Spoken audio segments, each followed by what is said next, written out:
Ourselves. Northern Afghanistan. That's new at 6. And U.S. troops are now fighting in Afghanistan. Nightly News with Tom Brokaw. I'll have the latest on that, and we'll see you back here at 6.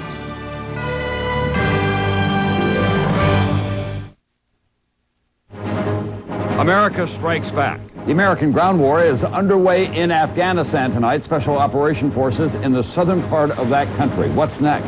Also, the Northern Alliance. Just how ready are they to take on the Taliban? The NBC Terrorism Task Force. The latest on the anthrax scare as we follow the trail of those poison letters. Tale of two. They were the masters of germ warfare for their countries. Tonight, their secrets, what they fear most, and trying to make sense of the unthinkable. How best to remember all those who died on September 11th, one person at a time. From NBC News World Headquarters in New York, this is NBC Nightly News with Tom Brokaw. Good evening. The war in Afghanistan tonight is in a dramatic new phase. Operations that are expected to bring American warriors face to face with the enemy are underway and have been for some time. We'll begin with that war news. More heavy air attacks to support American ground forces and special operations that penetrated Afghanistan this evening. NBC's Jim Miklaszewski is at the Pentagon for us now with the latest. Jim, what's going on there? Tom, U.S. officials tell NBC News the American ground war in Afghanistan is now underway. Army Special Forces and helicopter gunships moving against Taliban military targets in southern Afghanistan tonight. Sources report up to 200 Army Rangers were involved in tonight's operation, an attack on Taliban military targets in southern Afghanistan. The Rangers flew into the Taliban stronghold off the aircraft carrier Kitty Hawk. Since the start of the bombing, small numbers of American commandos have been in and out of Afghanistan, conducting surveillance, gathering intelligence, and pinpointing military targets for American warplanes. Tonight, Special Forces Inspector gunships are again attacking Taliban and al-Qaeda terrorist targets. The Pentagon says nearly 2 weeks of bombing has all but cut off the Taliban leadership. We are confident that their communications have been severed. It's all aimed at clearing the battlefield for the coming war on the ground. Army commandos aboard attack helicopters will conduct quick hit-and-run raids against Osama bin Laden's terrorist cells. Operating first out of bases in neighboring Uzbekistan, Pakistan, and off the aircraft carrier Kitty Hawk, they could eventually establish small forward bases inside Afghanistan, protected by forces from the Army's 10th Mountain Division. Before arriving at Whiteman Air Force Base in Missouri today, Defense Secretary Donald Rumsfeld warned the ground war will not be easy. The people on the ground there are very tough. They have been fighting each other and others for a long time. They're survivors. Rumsfeld even suggests the only way to beat the Taliban is to convince large numbers of rank and file to defect.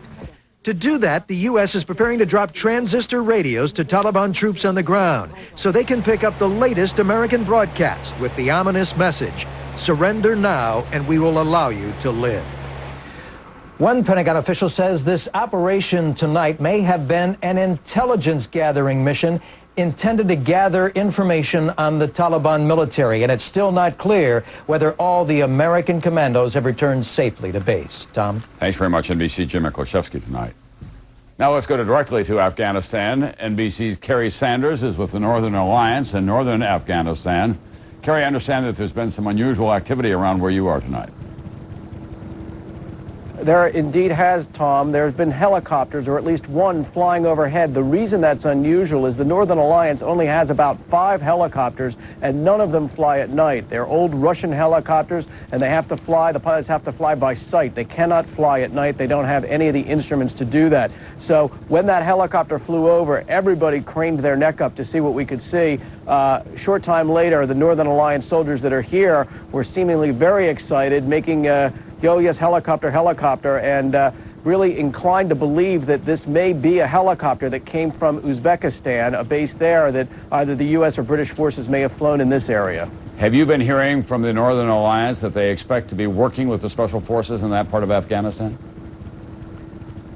Well, there's a growing anticipation that the Special Forces and U.S. soldiers will be here, in part because of some leaflets that were dropped here. This is one of those leaflets. It says, the United Countries are here to help the people of Afghanistan. And then also pictured here is a picture of a U.S. soldier shaking the hand of a member of the Northern Alliance. When these leaflets were dropped here, it raised the expectation that indeed there will be some special forces on the ground here. And tonight the temperatures are in around the 40s. They're clear skies. You can see the stars. So if there are special operations on the ground here, they're dealing with those sort of temperatures, Tom. All right, thank you very much. NBC's Kerry Sanders tonight, who is in Afghanistan with the Northern Alliance. Now let's go to the anthrax attacks. 2 more confirmed cases of cutaneous anthrax to report tonight. These cases bring the total number of anthrax infections to 8, with an additional 37 exposed but not yet infected. NBC's Pete Williams from the Terrorism Task Force has the latest on this investigation. In West Trenton, New Jersey today, FBI agents follow their hottest lead, going door to door, asking residents if they've seen anything suspicious, a clue that could lead to whoever's mailing anthrax. I'm glad to see that they're around and they're checking, and they're going to get to the bottom of it, I'm sure. They're concentrating on the area along this street of Ewing Township, a Trenton suburb, already carting away a mail drop-off box like this for testing, because that's the route served by the letter carrier who yesterday tested positive for the skin form of anthrax. Based on the date she got it, officials assume it came from the letter sent from the Trenton area to NBC. But investigators are puzzled because she wasn't working the day that letter was postmarked, September 18th. She does not remember handling anything unusual. Anything unusual. Authorities tonight confirm a second case of skin anthrax at the main Trenton Mail Distribution Center, a postal worker who runs a machine that sorts oversized mail. Another case of skin anthrax confirmed today in New York, the 5th found at a news organization, this time at the New York Post, a 32-year-old woman whose duties include opening letters to the editor. We have no indications of how it got in the building, whether she did get it in the building, although we assume she did. Scientists analyzing the anthrax sample sent through the mail to the newspaper offices in Boca Raton, Florida, NBC News in New York, and Senator Daschle's office in Washington say they all appear to be the same. The test to dates have concluded that the strains are indistinguishable. They're similar. And scientists say it's a naturally occurring type of anthrax found in animals. No evidence it was bioengineered to make it more harmful. And German officials today issued an international arrest warrant for a 24-year-old Moroccan man. He's accused of helping to plan the September 11th suicide hijackings. Tom? Thanks very much, NBC's Pete Williams tonight. And on Capitol Hill tonight, the confusion continues in the wake of that anthrax-laced letter received in the office of Senate Majority Leader Tom Daschle. The letter was open across the street from the actual Capitol, but when it tested positive, it sent off a chain reaction of anxiety and exposed gaping holes in the new Office of Homeland Security. Here's NBC's Lisa Myers. Capitol Hill today, a ghost town. All office buildings evacuated, being swept for anthrax. And even though officials say a sweep of the House chamber shows no evidence of bacteria, the Speaker says plans are being made for the House, if necessary, to meet at an undisclosed location. The terrorist threat has managed to do what no other invading force or outside force has ever done with the Capitol, and that is to close it. The House in particular ridiculed for evacuating for 5 days after anthrax is found in the Senate. They're taking a nice long break, a nice long weekend break. Head for the hills. Yeah. Another chapter in Profiles in Courage. But House leaders insist they did the smart thing. What message would it send to the terrorists if we stupidly put people back in harm's way to be infected by anthrax? But many experts say the House overreacted. It doesn't help too much in the management of fear, particularly when people here in New York are asked to go about their everyday business. Also not helpful, experts say, confusion and misinformation much of the week in Washington. Congressional leaders contradicting each other. Speaker Hastert says there's anthrax in the ventilation system. Senate Majority Leader Daschle says no. House Minority Leader Gephardt says it's weapons-grade anthrax. Daschle says no. The new Homeland Security czar, Tom Ridge, holds photo ops to reassure Americans, but today did not know about the new worker infected at the New York Post. More than a month after the terrorist attacks and after a big presidential announcement creating his job, Tom Ridge still has no real authority. And experts say this deserted capital contradicts the government's basic message that there's no cause for panic. Lisa Myers, NBC News, the Capitol. The president, meanwhile, spent part of his day in Shanghai getting and asking for China's support in the war on terror. Yet, there were a few tense moments in this high-level meeting. NBC's David Gregory is traveling with the president tonight. Good morning. In their first face-to-face encounter, President Bush made clear the strains between the U.S. and China over last spring's spy plane incident are behind them. President Zhang and the government stand side by side with the American people as we fight this evil force. Aides described a cordial, if still strained, discussion between the two leaders, who officials say pledged to call each other directly should another disagreement, like the spy plane standoff, occur again. Aides say Bush told Zhang China is not an enemy. But such messages were tightly controlled within China. Today's press conference, limited to 2 questions by President Zhang, was only aired after portions were edited out. For example, this comment aimed at the Chinese government. The war on terrorism must never be an excuse to persecute minorities. Was not seen here. The president noted China will provide valuable counterterrorism intelligence and will assist in the financial crackdown against terror networks. Most important, U.S. officials say China has signaled it won't stand in the way of the U.S. military campaign. But President Zhang made clear there are limits to his cooperation. We hope that anti-terrorism efforts can have clearly defined targets, and efforts should hit accurately and also avoid innocent casualties. Zhang's note of caution comes as other Asian nations with large Muslim populations oppose military action in Afghanistan. Malaysia and Indonesia, where anti-American protests flared up again today, have called for a speedy end to a U.S. military campaign the president says could last 2 years. For the first time, Mr. Bush acknowledged today he'll have a difficult time holding together an international coalition if and when the United States broadens its war on terrorism. But the president said while others around the world may grow weary, the United States will not. David Gregory, NBC News, Shanghai. Still ahead tonight, more than 5,000 killed at the World Trade Center. Every life a story. Meet the team telling every single story. Just when it seems like life couldn't get any better, your whole world can turn upside down. But if you're a Farmers Insurance customer, you can call our new Help Point service the moment it happens. We can answer the questions you can't. Farmers Help Point is here to care and really take care when you need it most. Farmers, get you back where you belong. Pepperidge Farm Texas Toast. Okay, I'll get the pasta bowl. Hot, crusty garlic toast. Just 5 minutes to make. It's probably ready before you are. Pepperidge Farm. Never have an ordinary day.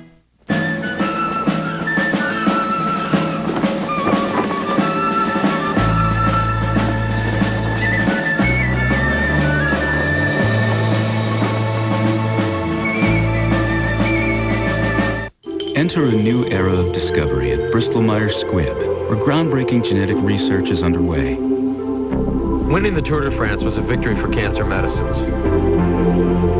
But Luke, it's just the start of incredible things to come. Imagine, Luke, your medical history. The story of your genes on a card you carry in your wallet. Your doctor sees your cancer coming years before and gives you a daily pill to take that could prevent it. At the Bristol-Myers Squibb Center for Applied Genomics, researchers strive to unlock the secrets of breast and colon cancer, Alzheimer's, and diabetes. They're developing medicines tailored to your unique genes. Bristol-Myers Squibb is beginning a revolution in medicine. Our goal is to extend and enhance life, and to lead the way in new frontiers against disease. Hope, triumph, and the miracle of medicine. Bristol-Myers Squibb Company. Dateline Friday. Americans fed up and fighting back. Unattempted hijacking of a bus. But the alleged hijackers didn't count on the angry passengers. Dateline tonight. As we all wait for some answers on who's behind the anthrax attacks, 2 men who could be very useful on the case They're former Cold War competitors who know a great deal about unconventional weapons. Here's NBC's Len Cannon. 50-year-old Ken Alabak is one of the country's most noted experts in the field of biological warfare. But back in the 1970s and 80s, he was notorious. Back then, Ken Alabak's name was Konstantin Alabekov, and he worked in the Soviet Union. The Soviet Union's biological weapons program was the biggest, the most powerful, the most sophisticated. And Alabak was head of it. The city of Sverdlovsk was where anthrax was produced in massive quantities. They actually manufactured about 200 tons of anthrax. Incredibly, all of Alabak's work happened after 1972. That was the year the Soviet Union, the United States, and 100 other countries signed a treaty promising to end the research and production of offensive biological weapons. Yet Alabak says he proudly continued his work, believing the U.S. was cheating on the treaty too. 72-year-old Bill Patrick was on the other side, former chief of product development for the U.S. Army's biological warfare labs. I was privileged to work with the following agents: anthrax, tularemia, brucella, but that's to name a few. Like Alabak, he was proud of his work. Most of us felt that we were doing the patriotic thing, providing a weapon system that if we were attacked with biological warfare weapons, that we could respond in kind. For Patrick, life changed abruptly in 1969 when President Nixon decided to unilaterally end the country's offensive bioweapons program. We stopped work. We destroyed all of our stocks, seed stocks and production material, and we quit. In 1991, both countries agreed to allow scientists to tour their suspected germ warfare labs. Ken Alabak was part of the Russian team. He came to the United States to inspect American facilities. I realized that I was lied for my entire life. A year later, Ken Alabak defected to the United States. Today, he believes that most Soviet biological weapons have been destroyed. The real danger, he says, may come from hundreds of former Soviet scientists who could make them again. Len Cannon, NBC News, New York. Len Cannon will have more on the tale of these two scientists later on the Discovery Channel's Deadline Discovery at 10 o'clock tonight. And next on NBC Nightly News, fallout on the home front. 8 men put behind bars for links to a terror plot. Was it all a big mistake?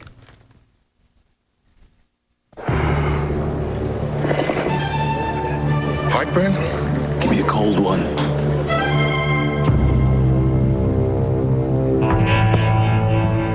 Introducing Tums Cool Relief with unique Friva crystals. It gives you an immediate cooling, soothing sensation in your mouth and throat. You can feel the chill while it knocks out heartburn fast.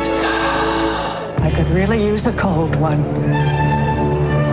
New Tums Cool Relief with calcium. Feel the difference.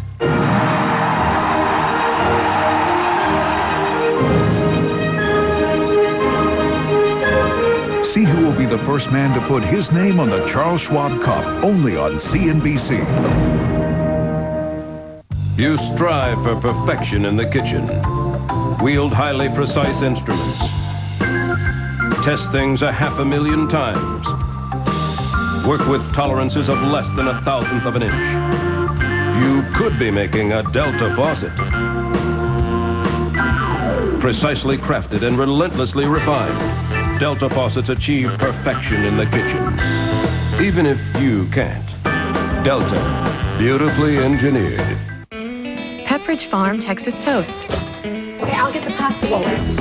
Hot, crusty garlic toast. Just 5 minutes to make.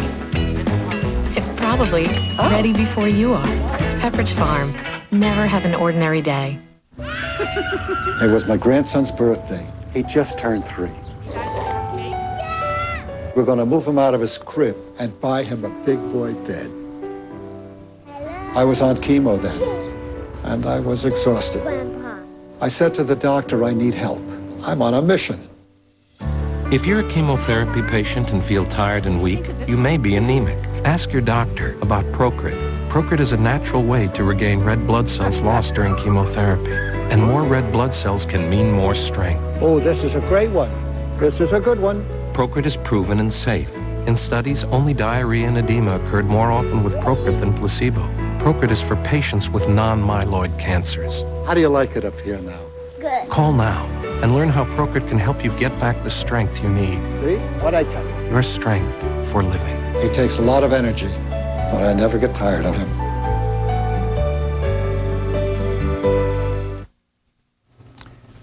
Since September 11th, more than 800 people have been arrested or detained, suspected of, but never charged with terror activities. NBC's national correspondent Jim Avila tonight has a story of 8 men going home to a small city in middle America after a week behind bars without knowing why. The Evansville, Indiana 8, a group of Middle Eastern immigrants swept up by the FBI 1 week ago, jailed, not allowed to talk to families or attorneys, material witnesses, and what a secret complaint against them claimed was a plot to blow up Chicago's Sears Tower.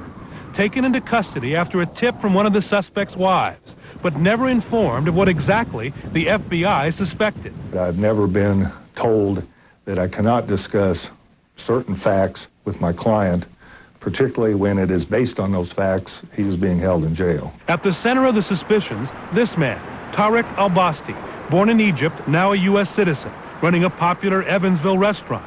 He had the unfortunate timing of qualifying for his instrument pilot's license in August. Because he is Egyptian, a pilot with an IFR rating, and he came out as a ringleader.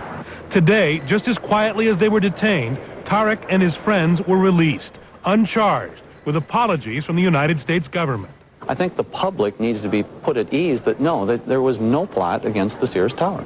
But in the week it took to make sure the Sears Tower was in no imminent danger, a chill ran through Evansville, Indiana, suddenly no longer 800 miles away from terror. The town newspaper could get no answers, couldn't satisfy the community's curiosity. They've kept everything under such a veil of secrecy for the last week that it's been hard to find any information out that you can verify. And tonight, the Evansville 8 go back to their restaurant jobs after a week-long detour in their quest for a better life in their new country. Jim Avila, NBC News, Chicago. I'll be right back with the latest on the breaking news tonight, the start of the ground war in Afghanistan. If you have a little difficulty bathing or care for someone who does, take comfort. Take comfort, take comfort. There's comfort bath, take comfort. Comfort Bath. Thick as a washcloth, disposable Comfort Bath can be microwaved for a warm, soothing bath. And Comfort Bath won't dry out skin like soap. There's comfort bath, take comfort. Look for Comfort Bath at your drugstore.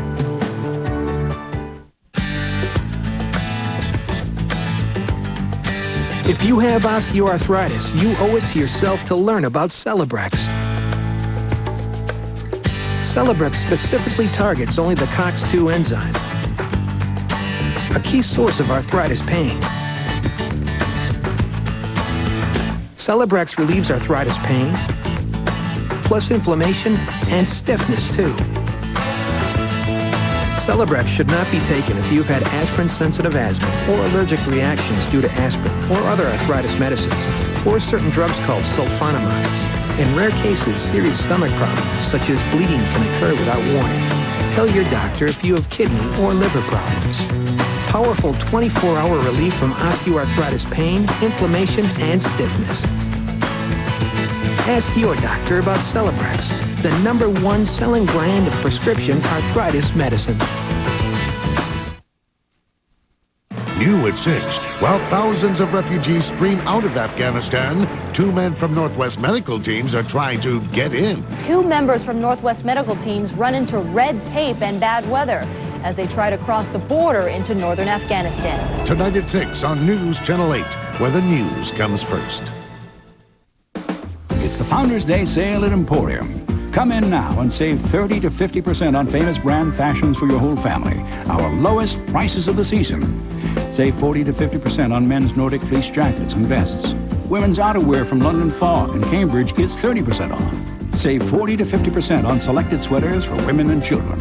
Don't miss the 46th Founders Day celebration and the lowest prices of the season. Only at Emporium, where shopping never felt better. They all laughed at Christopher Columbus when he said the world was round. They all laugh when Edison recalls. So who is Motor Trend's 2002 Sport Utility of the Year? The GMC Envoy. Those who say America can't compete don't take test drives. We are professional grade. Whoa, whoa, whoa. Who's got the last laugh now? In the war in Afghanistan, a dramatic step up tonight for U.S. forces. Special Operation Forces went into Afghanistan. We're going to get the latest now from NBC's Jim Miklaszewski, standing by at the Pentagon. Jim.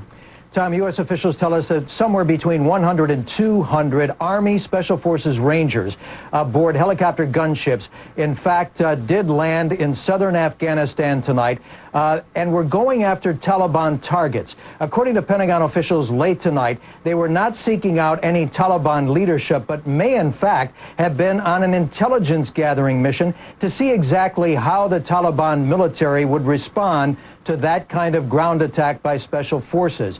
As of this hour, all those special forces troops should have returned by now to the USS aircraft carrier Kitty Hawk there in the Indian Ocean. But at this hour, it's unclear whether all the special forces have returned safely to base. Tom? All right, thanks very much, NBC Jim Miklaszewski at the Pentagon tonight.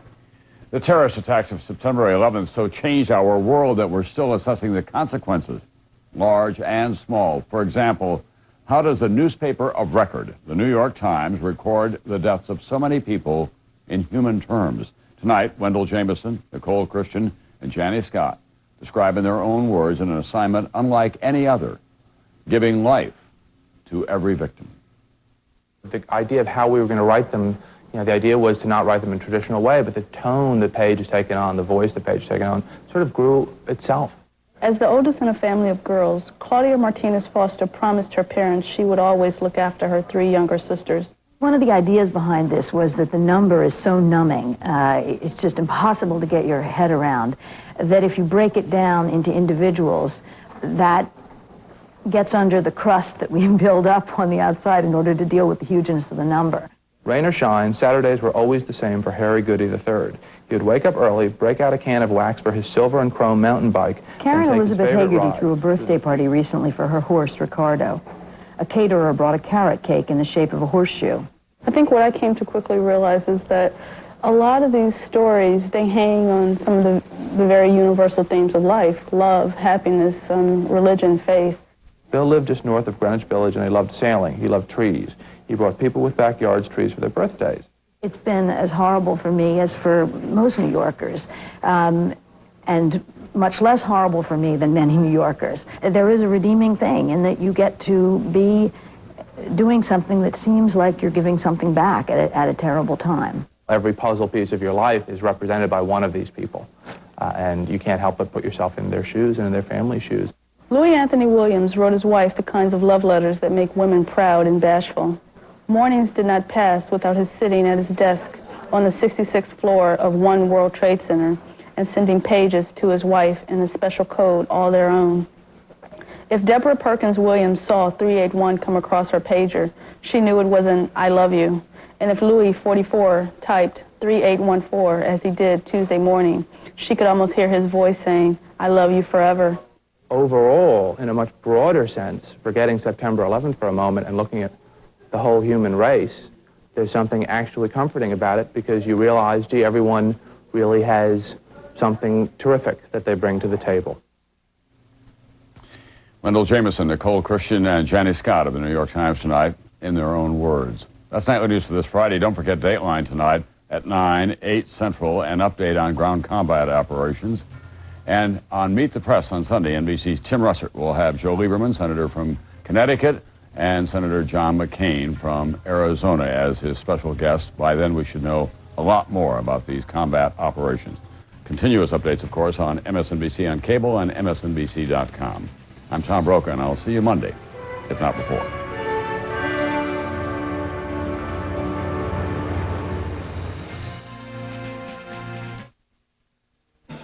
It does appear that it may have been from the same batch. Piecing together anthrax evidence. Tonight, new information tying together cases in 3 states. Plus, clearly we worry about those we love and others. A concerned father. His daughter works as an intern for an Oregon congressman at the Capitol. And would you mind having your car inspected before parking at PDX? It's one option on the table. The News at 6 starts now. From KGW, where the news comes first, this is a Northwest News Channel.